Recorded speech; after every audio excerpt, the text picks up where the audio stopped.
Why hello and welcome everyone to another playthrough here on my channel. After finishing the first Banner Saga just recently, finishing again I should say, as I had played it before when it first came out, we are now ready to import our save and continue playing in the Banner Saga 2. I'm really excited for this. This game has such beautiful art and such a beautiful soundtrack. And a really cool tactical fighting system. So let's get back into the adventures of Alette, the young archer.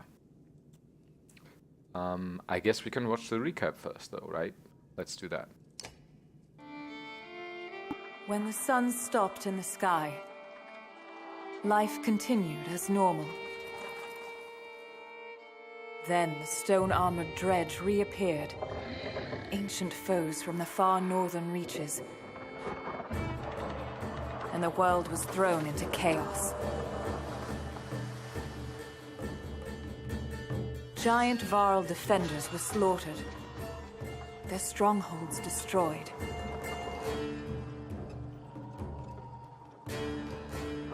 Now Hakon is the Varl king and protects who is left of his race.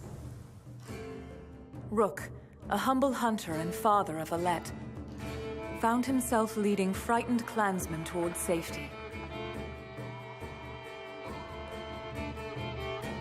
His caravan crossed paths with Juno and Eyvind, two of the mysterious spellweavers known as Menders, who know something about the massive, mountain-breaking serpent on the loose.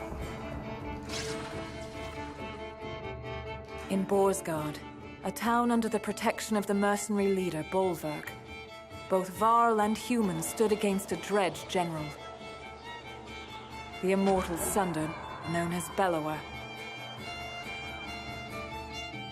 Juno devised a way to stop Bellower, but it cost the life of one held dear.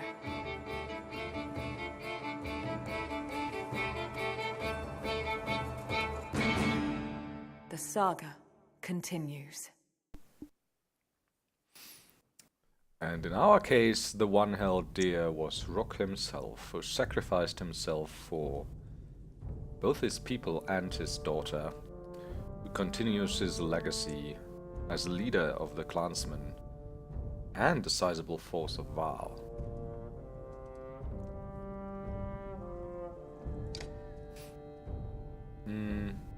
Import a saved game or choose a hero. I want to read these first. Rook, overcome with grief from the death of his daughter at the Battle of Boersgard, Rook, a skilled hunter and proven leader, wonders why anyone would still follow his lead. With the help of a lifelong friend, the giant Varl Ivar, perhaps he can change the tragic pattern of losing those who depend on him and ensure the caravan's safety on the long journey of the human capital. Aberrang. To the human capital. Yeah, that's not what we chose, though. And it's the story I would have liked less, I think.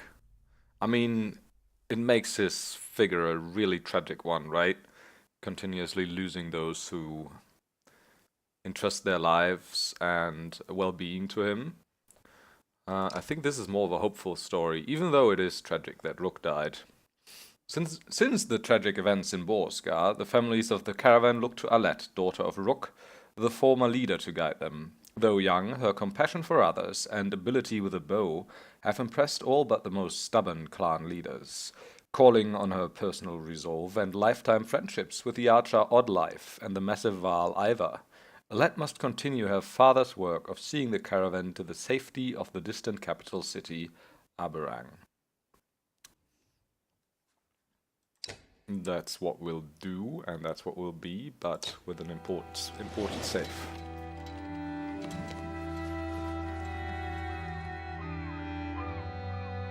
Tíminn líður áfram, eins og straumþung á sem fleytir okkur áfram.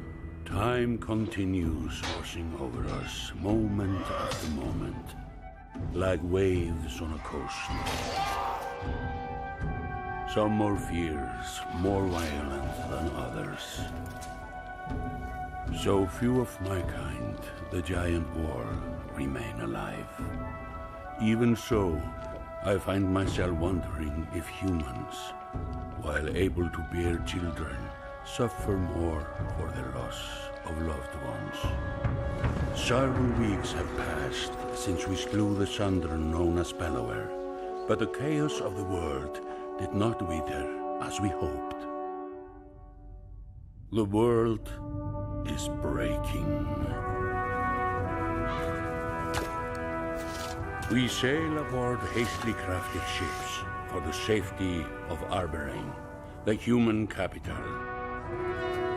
But the river curses us with a clear view of the dreads, assaulting another hopeless village.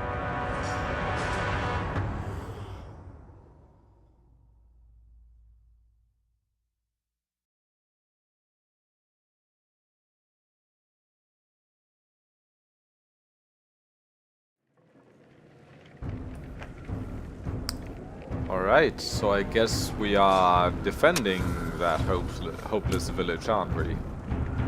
Move away from those glowing rocks. This one's mine. And he moves toward the glowing rocks. What could possibly go wrong? Alright. No, no, to the death with you.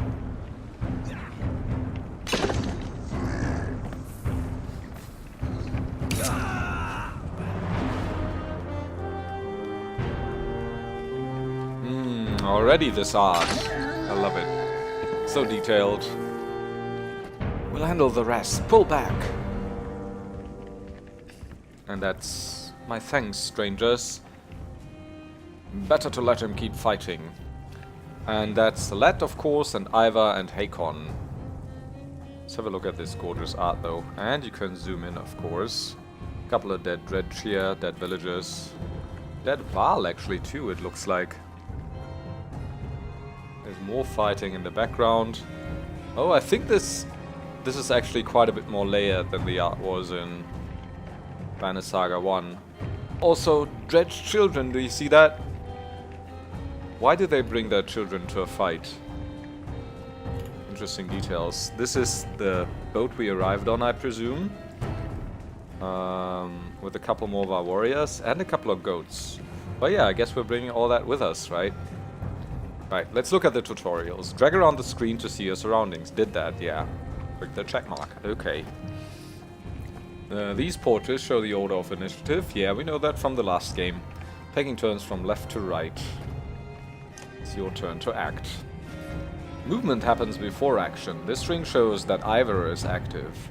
The blue tiles around him show where he can move. The Horned Heroes are a race of giants called Val, who take up 4 tiles each, while humans fill a single tile. This can have a huge impact on your strategy. Wants us to move here. To target an enemy, click the tile on which they stand. You can choose to either attack the enemy's strength or break his armor. The numbers beneath each icon show the damage you will do to that stat. Yeah, we can take him out, so we'll do that, right? Oh. Strength counts as both health and damage. A loss of 8 strength means the character will now do 8 less damage. If strength falls to 0, the character falls in battle. Armor blocks strength damage, but can be reduced by a break attack. By breaking armor, you open them up to take more damage in the future.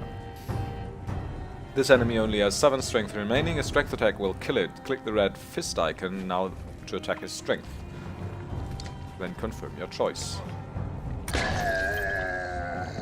He's down. Each time you make a kill, your renown grows, which is used later to improve your characters. Without an enemy to reach, this dredge grunt will choose to smash an obstacle in his way. Obstacle on the combat board will make you change tactics, so plan wisely to make them work to your benefit. Obstacles are new. We didn't have obstacles back in Saga 1. Now it's Hakon's turn.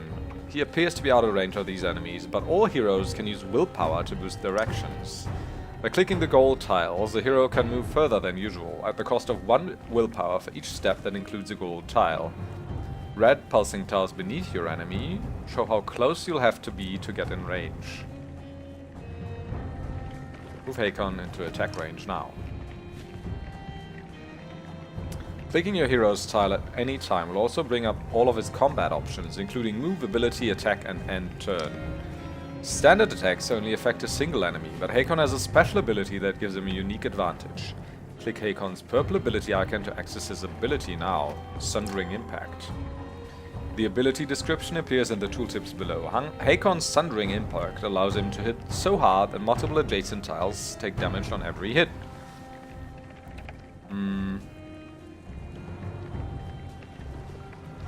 Rank 1, 100% to hit, strength damage +1, 1 break to target, 1 break added to heavy impact.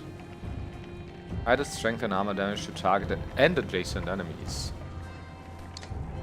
Select the enemy's tile and then confirm your choice to hit them hard with Sundering Impact. So this one has 1 health left, or they all have 1 health. This one has 4 health left.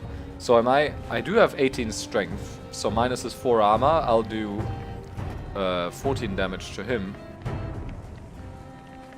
Do I just do from the rank 1, like 1 strength damage and 1 break to surrounding targets, or do I do my full damage? Let's see, 9-4. No, that just killed the 1. It should have also... Oh, this wasn't adjacent, I guess. 8-3, so I did 1 and 1. Powerful strike. When there's only 1 enemy left, heroes enter pillage mode. During pillage, each hero moves in order, and there are no more guaranteed turns. Check the initiative to see how the order has changed.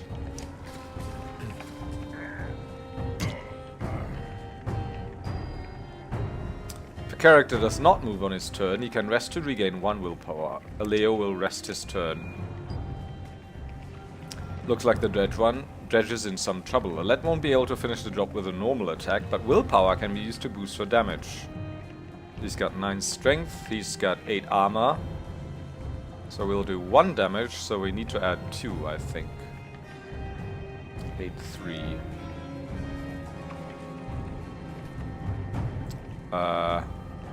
Click the red fist icon and the star above the fist icon to add willpower to the attack.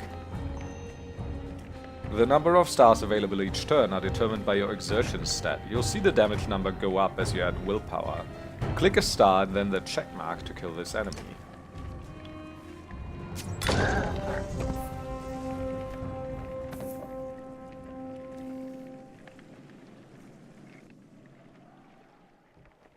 Nice little tutorial there. Of course we knew all that still from our first playthrough. From our playthrough of the first one, I mean. The villagers' reactions range from terrified by the foes to awestruck at your arrival. Their leader approaches and bows in front of Ivar. Your timing makes me think the gods have returned. Please, He stops when Ivar nods his head towards you. The man peers under your hood. A girl is those who saved us from those things? She ordered us to land, and those things are dredge, like the ones you probably heard about as a kid. Between losing so many clansmen and this, I feel I'm not myself. I thank you, child. He whips his cloak back with a flourish. I am Alette, the Skald, and your name? Alette, and this is Ivar. Ah, names destined for history. Sounds like the brave poet is going to use this in a few proper verses. I'll even make a new rhyme. I'll even make them rhyme, given the time. His smile seems genuine, as much as the concern that follows. Do you have any idea what might be causing the deep rumbling underfoot? Deep rumbling? Could be that giant serpent again. The serpent in the sun, Radomir? I am no holy man, but joking about dead gods feels wrong. I don't think the sun serpent would break mountains and try to swallow us all. Who could say with the sun stopped in the sky like it is? Leo looks skeptical. Tell me, did you just come from Boersgard? We heard rumor the Sunder Bellower was sacking the town. We killed Bellower. Alette pauses and looks to Ivar, who confirms your statement with a nod.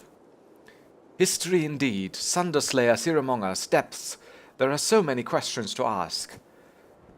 They'll have to wait until we're ready, until we're all safely back on the longships and leaving this place. The Skald nods his understanding, but another question creases his brow. Leave? Not to sound ungrateful, but this place, it's all we have. It's our home.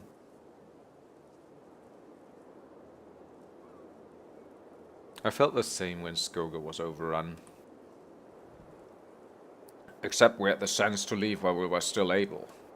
But my children, you don't understand. I know exactly what it means to be a child stripped from your home and family. Alette takes a step back before lowering his head. Packing and tending to our dad will take some time, but I'll have everyone on the ship soon. You watch Alette rejoin his family. Moves his hands too much when he talks. It's unsettling. You smile but say nothing. People thinking we're heroes now? The world is breaking in more ways than one. It's not the first time you've been called a hero, Ingvar. Ivar, your father's closest friend, looks unamused. He's one of the giants known as Val and has fought Dredge in the northern winters, personally killed one of their generals, the Sunderer Raise, and lost an arm to the Sunderer Bellower. Your humor reminds me of your father's, since we're talking about things we'd rather avoid.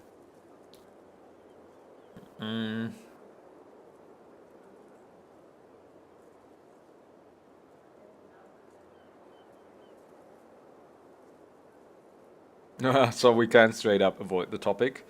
We can tell him to drop the topic. We can be overly emotional. I think 2 is our option here, right? I know he's gone, but I don't know how to let him go.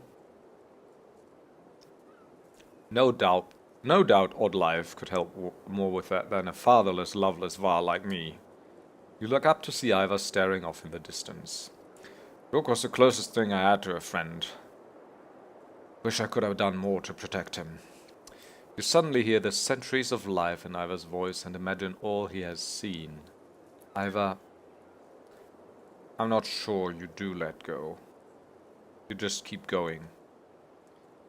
He walks toward the village, leaving you alone with your thoughts.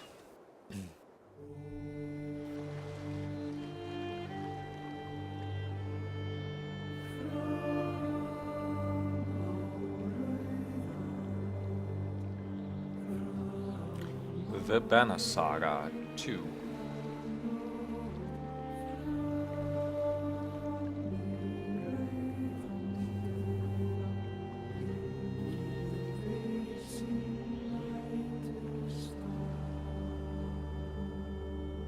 Chapter 8. From their homes must all flee. -10 supplies. Morale declined. I like that they kept the order of chapters intact from the first one. So there was 7 chapters in the first one, and we start off with 8 right now. Which makes it feel even more like this is like a continuing adventure. It's also the second part of a trilogy, I'm told. So there's that. We do have 10 renown, 584 clansmen, 33 fighters, that's very little. But 319 Val, that's pretty sizable, I feel. We also have great morale and 28 days of supplies. It is day 1 currently. I feel like all of this has been exported to the number from our first game. That's exactly the numbers we had. I wonder what it would be if we hadn't imported our save. Would morale be this good? Would we have this many supplies? I don't know. Anyway, this is Ubin. He's a Val scrivener and possibly one of the oldest Val alive. We met him in Banner Saga 1. And apparently before packing up and leaving this village, he approaches us. The traveling merchants are surprisingly well stocked, Ubin, the old Val, dubbed Scrivener, says. Since Boersgard, our numbers have grown. People have scavenged for food and eaten it too. Regardless, we'll need plenty of supplies considering our destination. Where can I find the merchants? You can't miss them, he says. A group of tents they call a market. What kind of supplies? Stuff like food and meat for the trip. The merchants have got a few interesting items as well, but folks can't eat those in lean times. You'll have to choose wisely. Even your renown will only stretch so far. Thanks, Subin. Of course, he says. Oh, almost forgot. There's something ruffling the feathers of those ravens, the mercenaries who followed us from Boersgard. Chat with their leader, Bolverk, but be careful. He's not like other Vaal. This medallion gives you information about your caravan, including population, supplies, renown, and the number of days that have passed. This banner indicates that you have enough supplies to provision your caravan for 28 days of resting or travel. A larger population requires more supplies per day to survive. You can acquire additional supplies at this market. Click on the market to see what's available.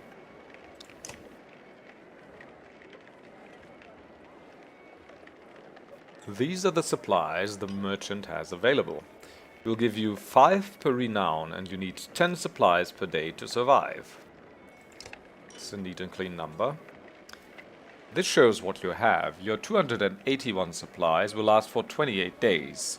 You have 10 renown available to purchase supplies, so we could get an additional 50 supplies, which would last us another 5 days. Click this button to add 15 or more supplies to your caravan. The area to the left will show how these supplies affect your caravan. Well, I do have enough for 28 days, so I actually don't want to buy anything. But I guess I have to now, because tutorial, right? Won't buy more though. Renown will go down to 7, supplies to 296, which is 30 days. Now that you've added your supplies, you must confirm the exchange by pressing this button. Markets also have items available. These items are equipped by your heroes and can provide a great advantage. The required hero rank is shown in the red circles. I don't have to buy an item now, I hope. When finished, exit the market by clicking this button. Okay, I don't. Oh, so there's higher level items now, actually. Because I think in this game, heroes can go up to level 10. Up from the original 5 in the first Banner Saga. So we do have a level 3 item even. Protects from death unless strength is 1. Well, that sounds pretty powerful, right? A ring engraved to Catherine of Vash-Prem, a gifted healer. She could preserve life in all but the most grievously wounded.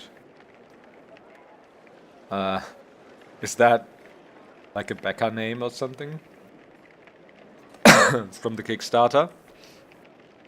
I haven't seen their reward tiers, but one like of the higher ones might as well have included getting your name mentioned in an item description or something. And Vash-Prem sounds like not like it's from Norse mythology, let's say. That's pretty good though, right? Protects from death unless strength is 1. I don't know how well the AI handles this, but it might well be that the AI handles this very badly, because it needs to get you down to 1 health exactly, right? To kill you. Of course, your characters won't be very useful at strength 1. But there might be characters where their strength doesn't matter too much, right? Like Odd Life, for instance, because she can still do her arrow trap.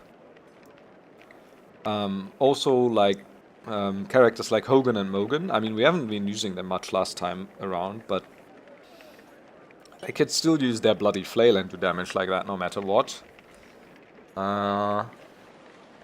That's pretty much it though, right?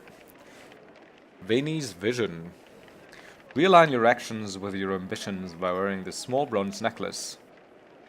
Plus 1 XC? What's that? XC? XC talent ranks? Plus 3 will per kill, plus 2 will on rest. Alright. Those are interesting.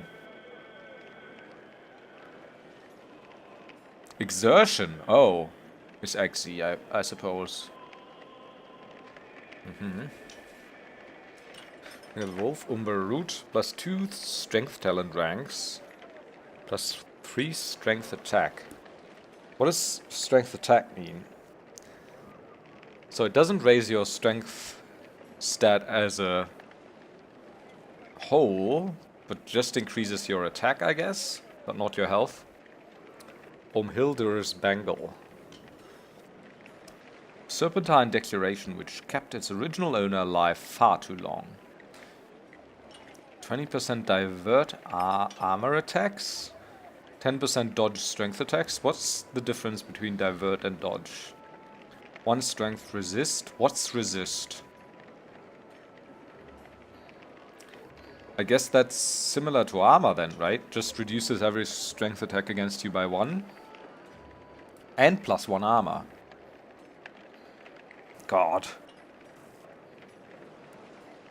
I mean, there seems to be a certain amount of RNG in this, which I'm already not too much of a fan of, to be honest. There was a little bit of RNG in the first one, but there was only like a handful of items who gave like 10%, 20% dodge or something. Everything else was fixed, and I like that, because RNG can be funny in some instances, but I like this game for being so tactical, and you could just plan out your actions, right? If there's RNG involved now, then things become more muddy, and you can't really plan that well. Because, I mean, even if you have like a 50% chance to dodge a certain attack or something, that doesn't mean you can move a character. You can just move a character into danger and hope things work out, right? Because they might go wrong, and then with the permadeath and everything, or not permadeath, but like with your decisions being permanent and battles being quite long and you not being able to save like within a battle, that might get very frustrating. I mean, even if you have an 80% or something, right? You can't plan with that. That might get frustrating. I think I might try to avoid RNG as much as possible, even though that might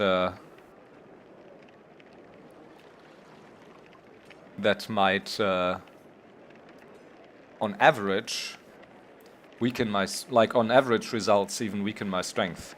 Because I imagine like with the average RNG results, these RNG things will actually be quite powerful, but you can't plan a 100% with them, so that makes them not as viable. See what I mean? I don't know. So I don't like this item for sure. Also, why are some green and purple and red? Does that indicate rarity, or what stat they... Maybe what stat they mainly affect.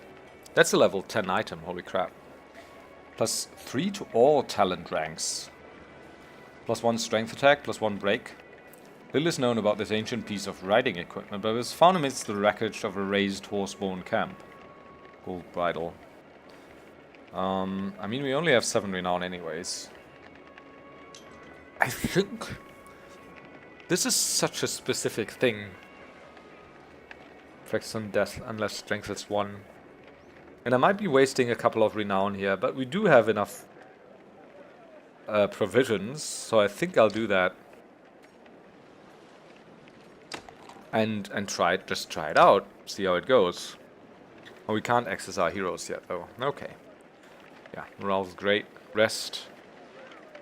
So we can talk to all these people. So that's Boersgard, the mercenary leader. That's Oddlife, the wife of the former chieftain of the tribe, who was chieftain even before Rook. And she's been a good friend to us, and also a great archer. And this is Eagle, who I think has a bit of a crush on us, and who actually made it through the entire last game, even though there's a lot of places where you can die. Let's talk to Odd first. That might be the most obvious one. She like carries some influence, and she has a lot of experience as well, right? Oddlife, a friend and mentor, is demonstrating fletching an arrow to a few people as you approach. Give us a moment, will you? The group walks away as Oddlife stands and wipes loose feathers from her tunic. Those people owe you their lives. Your decision to stop here saved every one of them. Well, our clansmen all agreed.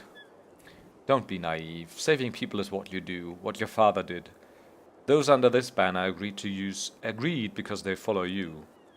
The tone is forceful and you almost smile to break the tension. Almost.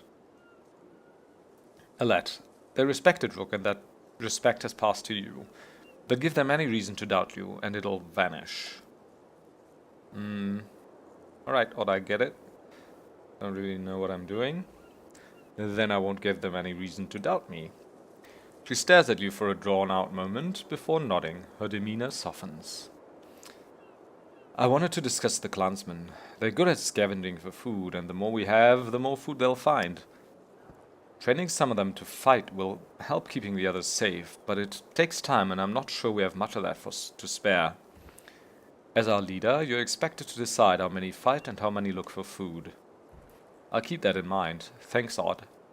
You turn to leave, but Oddlife stops you. She grabs you in a tight hug. Rook had a way of making it easy for all of us to be stronger. Words seem to be as much for her as they are for you. Interesting. So let's talk to Boersgard. Oh, what did it say there?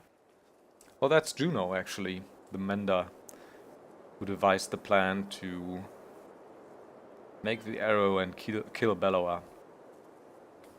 The Val mercenary leader, Boersgard, and a rather large female fighter are talking to Juno, a member of the Spellweaving Menders Council.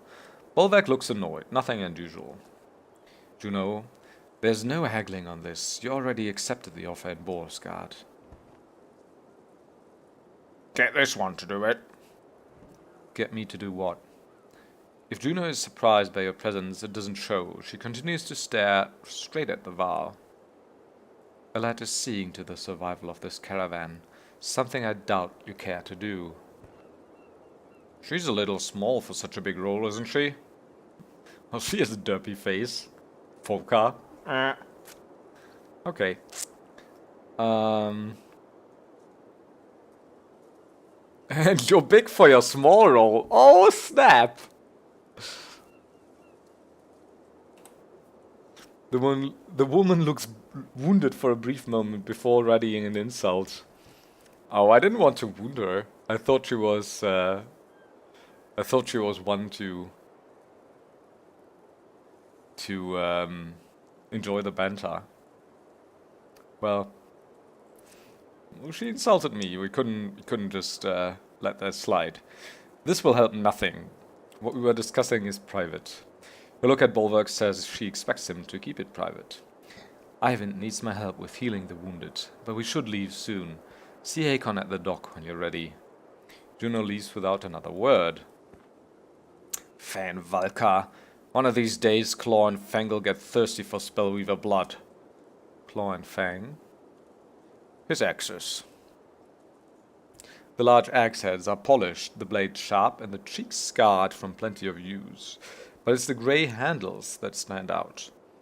They're unlike anything you've seen before.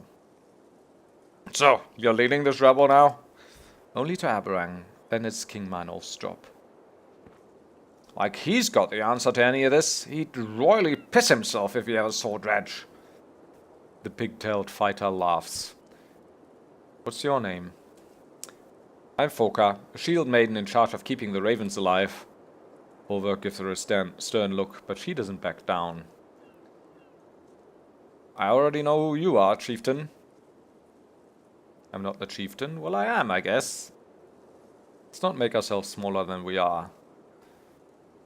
I heard there's a problem I should know about. Yeah. Let's make this our business. The Val seems to grow taller and more wild as he takes a step toward you. You stopping to save every fan idiot along the river will get us all killed. Makes more sense to only stop the ships when we need supplies. And get rid of half these useless people too. They're slowing us down. The river dictates our speed on the ships. That's not going to happen. We'll see what happens when you really get desperate, kid. If you're even still in charge of these fools. Boersgard snorts and turns his attention to a large sealed cart behind him. His bare-cloaked back indicates the conversation is over. Okay, I think we handled that decently, even though they might not agree. What else is in this picture? Nothing too much. There's our ship again, which is quite detailed. Couple of people and goats on there.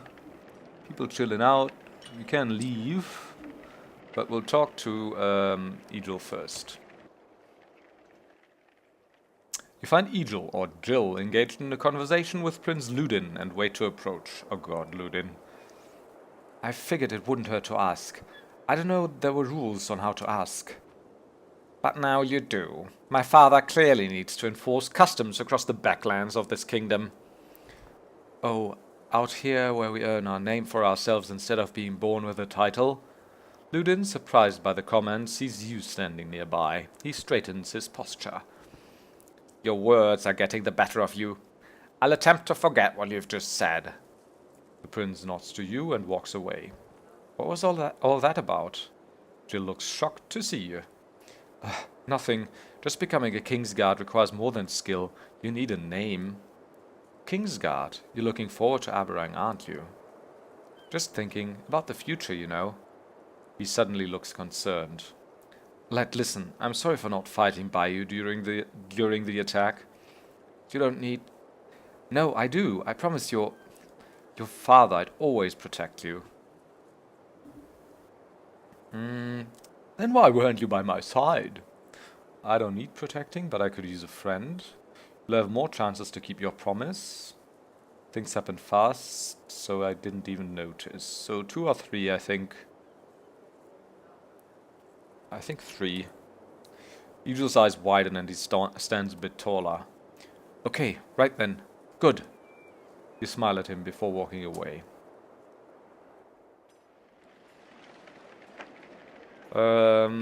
So I guess we're done here, right? No need to rest. No need to buy anything else at the market. The wooden planks of the well-used dock creak as you walk across them.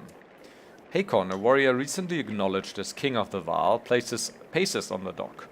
Not sure I was made for this, he says as you approach. Commanding in battle is one thing, but deciding how many chickens we need to bring... Seem to be I can help if you need it. The giant raises his eyebrows. You've got your own battles to fight, little one. I hear men saying they don't want to follow a girl, and proving yourself while being compared to the previous leader of your clan isn't easy. His mood darkens. Ognir's death does still not sit well with me. I aim to figure it out, but for now, let's sail. Yeah, let's depart. After lighting the funeral pyre, the last villagers find seats on your rickety longship built of scrap wood scavenged in Boersgard. The ravens find space around a large cart on the black-sailed vessel. Oars slowly move all the boats into the river's current. So I guess we are on boats now, yeah. Not in a caravan so much. The complaints of a few are growing. What does she really know about getting us to Aberrang safely? A smith says. A few others chime in with agreement. Her father was something else, but her... She should be looking for a husband, not telling me what to do. Some laugh, others encourage him. Oddlife looks at the group of men before turning to you. She seems interested in hearing your response. Well, we can't ignore that. Leave now before I decide not to let you? Nah. My father was great. I hope to be remembered as fondly. Yeah. To Rook, someone shouts, and to his blood flowing through Alette. The caravan joins in cheering, drowning out the complaints of the smith and his men. Oddlife? Or Dive. That's a typo if I've ever seen one. Oddlife gives you a faint smile. Morale improved. That's right. It's already great though.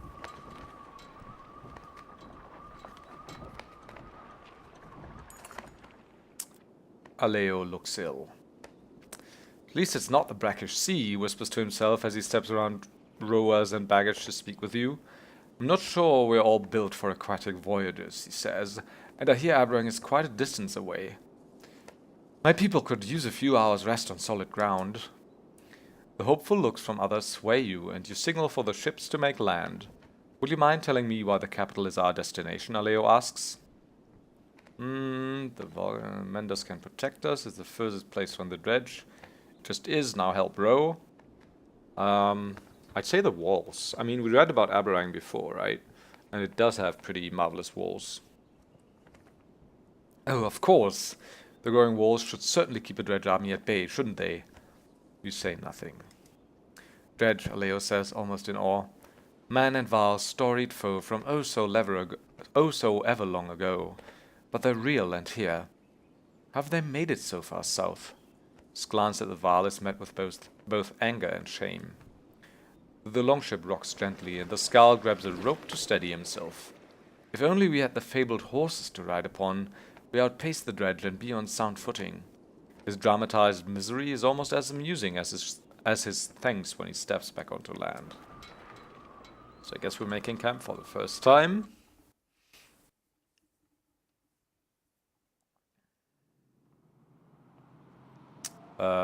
And yeah, it seems like we're actually just leaving the lake that Boersgard is on and entering into Omsa River. Now, this is the map of the world. You can explore it by dragging the mouse to pan and using the mouse wheel to zoom. Zoom, pan. The location of your caravan is indicated here by Alette's icon. The caravan recently embarked from Aleo's village and is traveling westward down the Omsa River. Prior to arriving at Aleo's village, the caravan had hurriedly embarked from Boersgard, in the wake of the devastating siege laid by Bellower and his armies. Click on Boersgard to find out more about it. Boersgard, an aging and senile mess of a city that can't remember whether it wants to sell you something or steal everything you've got. While Ormsdaler grew early into an important hub of trade, its twin city Boersgard became the place to buy things nobody else was willing to hawk. It's greatly supported by the potent items harvested in Renevik and Tistel, and plagued by huge disparities between the extremely rich and suffering poor. Renevik and Tistel. Apparently there's items saved there, or items created there or found there or whatever. And they're hawked in Boersgard. Ormsdaler. Caravan is attempting to reach Ormsdaler by river on the way to Aberrang. Click on Ormsdaler to find out more about it. As Strom led some of the first men east, Ormsdaler was one of the most important places they settled, nestled in the crook where the Ormsa River splits. If Boersgard and Ormsdaler were twins, Ormsdaler would be the righteous brother trying to keep his evil twin from hurting anyone else. So it's like a trading town. Should be a good place to buy some items and other stuff once we get there. Reaching Aberrang, the human capital, is the ultimate goal of your caravan. It is hoped that the walls of the ancient city will provide safety against the deepening catastrophe. Click on Aberrang to learn more. From humble beginnings to the eventual seat of power for the king, Aberrang is the most populated and contested city throughout the human lands. Its towering obsidian walls have been pulled from the depths by the weaving power of the Menders. As each new generation of residents builds another ring of walls, the city continues to grow larger, more indulgent, and more dangerous. Right. The world map is covered with many locations and holds much lore. You can explore the map at any time, clicking on locations for more information. Right, so, as I said, we're traveling through the Omsa River, probably all the way to Fisker Bay. Then we have to head out into the ocean and head to Aberrang here, possibly through the Amber River. But I don't know, things might go wrong. And we might also disembark at Ormsdaler and take the road or whatever. We'll see. The first game was obviously started in Strand for the one caravan and in Skoger for the other. Now we're here though. Right, now can I leave this map or does it want me to click more stuff? Deep mod. Where the Ormsa River eventually opens into a deep lake, Deepmod promised a thriving industry for Boersgard. That was before overfishing and polluting essentially ruined the lake, taking with it Boersgard's ambitions of becoming a capital of mankind in the east. Wayward Lake? Wayward Lake has remained somewhat protected ever since the population of Boersgard harvested Deepmod for all it's worth, though this was largely due to the protectiveness displayed by the residents of Aros, who quickly asserted their ownership. Alright, I can leave now. Good. You can return to the map at any time during travel by pressing this button. As you travel through the world, time passes. The number of days passed is shown here. Each time a full day passes, your supplies will be consumed. Morale drops during continuous travel and when supplies run low. In order to raise morale, you must camp and allow your caravan to rest. The number of days worth of remaining supplies is shown here. If the caravan is insufficient supplies, people will begin to starve and morale will drop. In order to maintain morale and heal injuries, you must rest in camp. Furthermore, camping provides you with opportunities to increase your battle prowess and converse with your heroes.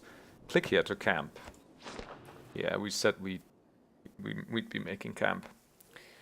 When a day passes in camp, your caravan consumes a day worth of supplies and morale increases. Click the rest tent now. Why would I? Well, okay. At any time, you can visit the heroes tent to inspect and promote your heroes. Click the heroes tent now. Items. Your items are shown at the bottom of the roster. Drag items into your units to equip them. Items can only be equipped by characters of equal rank. Promote your units to equip higher rank items. Click on an item for more information. Click on a unit to view stats, promote ranks, and learn about abilities. Click on the ability button to learn more about the unit's abilities. Hakon Sundering Impact, sure. Right. We'll have a closer look at all our heroes later on. But it seems like we've got everyone we could from the first game, right? We do have Nid and also Ursa and Eric.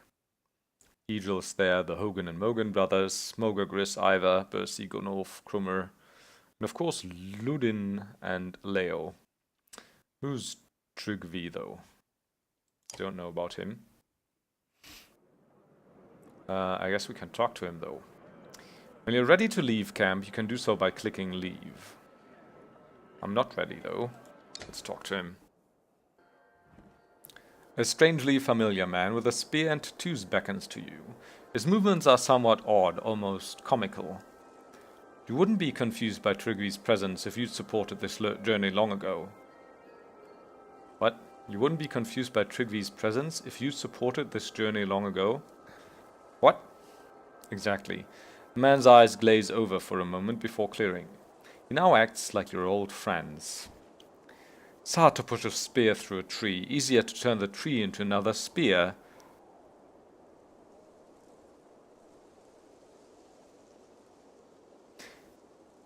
What, that's it? Shoo now! Haha! Shoo! Trygvi starts laughing. It's disturbing, and as you walk away, you hear him singing.